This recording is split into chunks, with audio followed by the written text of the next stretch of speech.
कितना अच्छा होगा कि अगर आपके अंदर ये सारी की सारी योग्यताएं हों, ये सारी की सारी एलिजिबिलिटीज हों और आपके अंदर कुछ मेहनत करने की लगन हो और सामने आपके भर्ती मिल जाए, तो आपको पता है क्या हो सकता है, आपके कंधों पर 2 स्टार सज सकते हैं, साथ में स्टार्टिंग 60,000 रुपए सैलरी हर महीने आपकी जेब में होगी और एक सामाजिक रूप से प्रतिष्ठा वाली रेलवे में अधिकारी बनने की नौकरी आपके पास होगी। मैं बात कर रहा हूं रेलवे पुलिस फोर्स में सब इंस्पेक्टर की आगामी भर्ती की, जो आने वाली भर्ती है उसके संबंध में मैं आपसे चर्चा कर रहा हूं और मुझे बहुत प्रसन्नता है, मुझे बहुत खुशी है कि आपके लिए एक स्वर्णिम अवसर सामने आ रहा है। तो हेलो दोस्तों, कैसे हैं आप सब? राम जी की पाठशाला में आपका बहुत बहुत स्वागत है।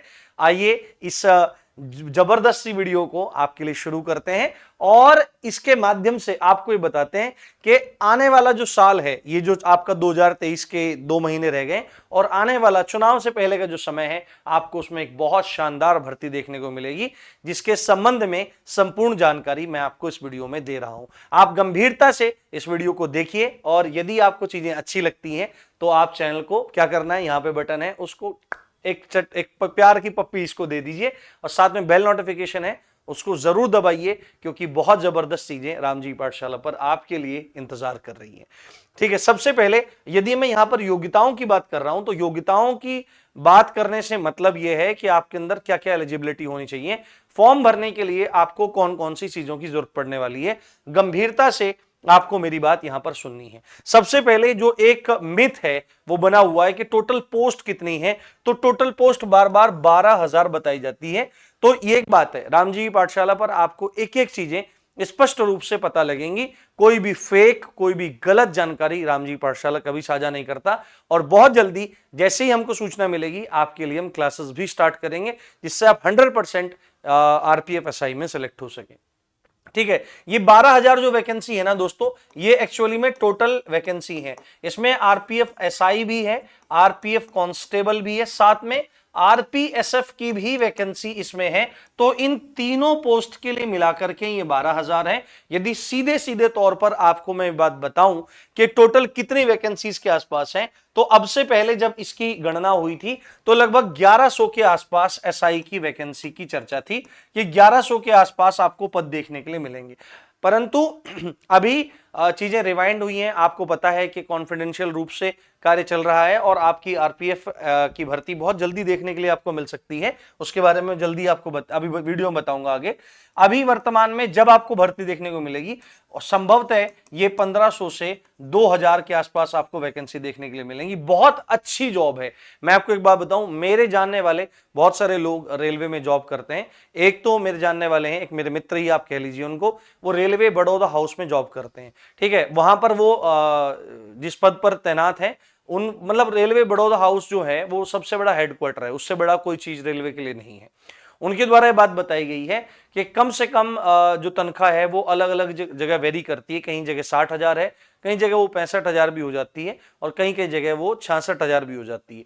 और लगातार जब साल की महंगाइयां बढ़ती हैं, सब कुछ होता है, तो लगभग 5, 6, 7,000 रुपए तक साल में बढ़ जाते हैं। तो आपको पता होना चाहिए कि कितनी अच्छी जॉब है और रिलैक्स जॉब है, कोई टेंशन वाली बात इसमें नहीं है। तो कुल मिलाकर 1500 से 2000 पोस्ट है। पोस्ट थोड़ी कम भी हैं, पर मेहनत करने वाले के लिए इतनी पोस्ट में भी काम हो जाता है। लोग 1818 पोस्ट में 1800 पोस्ट सीपीओ में आई हैं, लोग उसमें भी सिलेक्ट होंगे। तो आपको 2000 पोस्ट के हिसाब से अपने मन को सोच के चलना है और अपनी तैयारी को बेहतर करना है। अब बात करते हैं योग्यताओं की कि क्या क्या योग्यता आपके अंदर होनी चाहिए जिससे आप इस चीज को हासिल कर पाएंगे। गंभीरता से मेरी बात आप सुनिए। एलिजिबिलिटी में सबसे पहले चीज आती है एज। आपकी एज की एलिजिबिलिटी कितनी होनी चाहिए? तो सामान्यतः आपकी जो एज होती है जनरल की या अनरिजर्व्ड कैटेगरी जिसको बोलते हैं, वो एज लिमिट है आपकी 20 से 25। 20 से कम नहीं होनी चाहिए, 25 से ज्यादा नहीं होनी चाहिए। यदि आप ओबीसी कैटेगरी में फॉल करते हैं तो आपको 3 साल का रिलैक्सेशन मिलने के साथ ये एज का क्राइटेरिया 20 से 28 हो जाता है। और एससी एसटी में यही क्राइटेरिया आपका 5 साल की छूट के साथ 20 से 30 हो सकता है, हो सकता नहीं, होता है। तो ये एज का लिमिटेशन आपके लिए है। अगर हम आगे बढ़ें तो अब एग्जाम पैटर्न की अगर बात समझें तो पूरा का पूरा एग्जाम पैटर्न 3 स्टेजेस में डिवाइडेड है, 3 चरणों में विभाजित है। पहले आपका रिटन एग्जाम होगा, यानी कि जो आपका ऑनलाइन सीबीटी एग्जाम होता है ना, वो होगा। उसके बाद आपका फिजिकल कंडक्ट करवाया जाएगा, दौड़ भाग आपकी माप तोल, और उसके बाद फाइनली आपका मेडिकल होगा। इसी के साथ में डॉक्यूमेंट वेरिफिकेशन भी ले लिया जाता है, या इसका क्रम आगे पीछे भी हो सकता है। तो ये मुख्यतः 2-3 स्टेज हैं, 3 स्टेज हैं मुख्यतः। इनमें यदि आप क्वालिफाई कर जाते हैं तो कोई दिक्कत नहीं है। अब मैं आपको बताता हूं एग्जाम पैटर्न, जो मुख्यतः एग्जाम है। इस एग्जाम की खास बात यह है, ना तो हिंदी आती ना इंग्लिश आती, केवल 3 चीजें आती हैं। पहला आपका आता है मैथ, दूसरा आता है आपका रीजनिंग, तीसरा आता है आपका जीके जीएस। मैं यहां पर लंबे चौड़े शब्द नहीं लिख रहा हूं कि क्वांटिटेटिव एप्टीट्यूड और रीजनिंग एबिलिटी, सीधे सीधे बात है भाई, गणित आता है भाई, रीजनिंग आता है और सामान्य अध्ययन पूछा जाता है, जिसको जीएस जीके कहते हैं। सबसे ज्यादा प्रश्न जो आते हैं वो जीएस के आते हैं, 50 क्वेश्चन आपको जीएस के मिलेंगे, रीजनिंग के 35 प्रश्न मिलेंगे और मैथ के आपको 35 प्रश्न मिलेंगे। प्रत्येक प्रश्न, हर एक क्वेश्चन 1 नंबर का है। इस हिसाब से गणित के 35 प्रश्न 35 अंकों के, रीजनिंग के 35 प्रश्न 35 अंकों के, और जीएस के 35 प्रश्न 50 प्रश्न 50 अंकों के। इस हिसाब से 120 क्वेश्चन हो जाते हैं और टोटल 120 नंबर का खेल आपका यहां पर हो जाता है। टाइम कितना मिलता है आपको करने के लिए? तो 90 मिनट्स, यानी कि 1.5 घंटे का टाइम आपको यहां पर मिलेगा। और एक चीज है, अगर आप एक क्वेश्चन ठीक करोगे तो आपको 1 नंबर मिलेगा, बट यदि आप एक क्वेश्चन गलत करोगे तो वहां पर नेगेटिव मार्किंग भी है। आपका 1/3 33.3 है ना, 33.3% नंबर आपके कट जाएंगे, है ना। तो 1 अंक में से 3/3, या सीधे सीधे आप कह लीजिए एक क्वेश्चन सही करने पे 1 अंक मिलेगा, परंतु अगर आपने 3 क्वेश्चन गलत किए तो आपका 1 क्वेश्चन उसमें से कट जाएगा। ये आपको विशेष ध्यान रखना है, और ये तकड़ी नेगेटिव मार्किंग होती है, इसको आपको अपने दिमाग में रखना बहुत ज्यादा जरूरी है। अब बात करें फिजिकल की, तो फिजिकल में 2 चीजें मेन होती हैं। पहला होता है पीएसटी, फिजिकल स्टैंडर्ड टेस्ट होता है। फिजिकल स्टैंडर्ड टेस्ट का मतलब होता है कि मिनिमम हाइट कितनी होनी चाहिए, और मेल्स के लिए, पुरुषों के लिए जो छाती है उसकी चौड़ाई और उसमें फुलाव, एक्सपेंशन कितना होना चाहिए, ये चीज फिजिकल स्टैंडर्ड टेस्ट में आती है। और इसमें अगर बात करें हाइट की, तो हाइट यहां पर मैंने मेल अलग लिख दिया है, फीमेल मैंने अलग लिख दिया है। मेल में भी कैटेगरी वाइज आपको छूट एज में मिलती है। अगर आप जनरल और ओबीसी से हैं तो आपकी मिनिमम हाइट 165 सेंटीमीटर होनी चाहिए पुरुषों में। अगर आप पुरुषों में जनरल ओबीसी में है तो 165 सेंटीमीटर आपकी हाइट होनी चाहिए।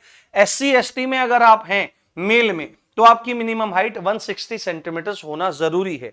साथ में यदि आप फीमेल में हैं तो आपकी हाइट, फीमेल हैं और जनरल ओबीसी में आप फॉल करती हैं तो आपकी हाइट मिनिमम 157 सेंटीमीटर होनी चाहिए, 157 सेंटीमीटर होनी चाहिए। और यदि आप एससी एसटी में फॉल करती हैं तो आपकी हाइट 152 सेंटीमीटर होनी चाहिए। ये आपके ऊंचाई के, आपके हाइट के मानदंड हैं जो आपको वहां पर मांगे जाएंगे। अगर चेस्ट की बात करें तो चेस्ट मेल ओनली, महिलाओं के लिए ऐसे कोई प्रावधान नहीं है कहीं भी पूरे देश में। परंतु अगर इसमें देखें तो इसमें भी कैटेगरी के अनुसार जनरल और ओबीसी से संबंधित यदि आप हैं तो आपकी छाती की जो नॉर्मल माप होनी चाहिए वो 80 सेंटीमीटर होनी चाहिए। और सांस भर के, ऐसे भरते हैं ना सांस, ऐसे भरते हैं पूरा सांस, है ना, तो सांस भरते हैं। मेरा तो जिम विम छोड़ रखा है, अपने को तो जिम विम पसंद नहीं है, इसलिए सब बॉडी थुलथुली हो गई, लटक गया है। नहीं तो पहले जब हम दौड़ लगाते थे, सब काम करते थे, तो हाई मतलब कितना होता था, 90 तक तो छाती चली जाती थी और 10 सेंटीमीटर का एक्सपेंशन तक आ जाता था, 9-10 तक का, तो इतना होता है। तो 80 आपकी नॉर्मल होनी चाहिए, फुला करके 85 सेंटीमीटर होनी चाहिए, 80-85 आपकी चेस्ट होनी चाहिए। SC ST में है तो आपका 76.2 आपकी नॉर्मल आपकी चेस्ट होनी चाहिए, फुला करके 81.2 हो जानी चाहिए। ये आपके हाइट चेस्ट का मेजरमेंट है।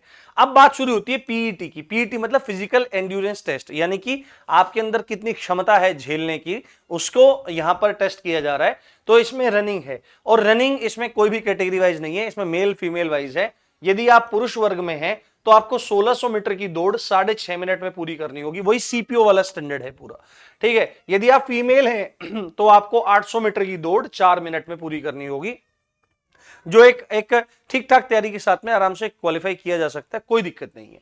लॉन्ग जंप उसके बाद आता है। लॉन्ग जंप यदि आप मेल हैं तो आपको 12 फीट लॉन्ग जंप लगानी होगी, और फीमेल हैं तो आपको 9 फीट लॉन्ग जंप लगानी होगी। और इनके 3-3 चांसेस मिलते हैं, ठीक है। दौड़ का एक ही चांस मिलता है, इनके 3-3 चांसेस मिलते हैं, वो आपको ध्यान रखना है।